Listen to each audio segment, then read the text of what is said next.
Natin nabalitaan na pud guys, bay na ng kuan. Pilnig kay ba magpatay ka na tungod na sa yuta. Mga kaliwat, amahan magpatay anak, anak magpatay amahan, mga igsuon tungod lang ng yuta.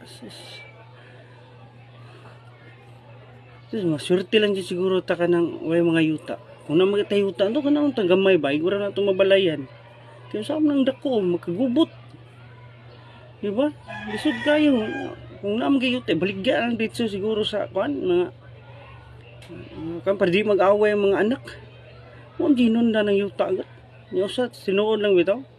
Ng yuta, di binato sa Ginoo ba na. Napusa po ng tubig, pamligya niya. Okay ra baligya, mahalon bitaw kay tungod sa krisis. Na maayo, di mo natuagot sa Ginoo man na. Samot na ng yuta, sige yung tagabalita bitaw, sabi magpatay yun na, mga kaliwat tanan.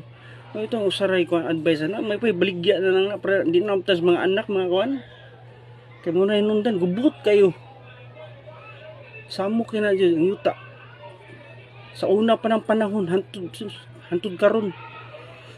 Grabe na, tamnanay og ka ng kawayan, way tingganay, tungod na ng yuta.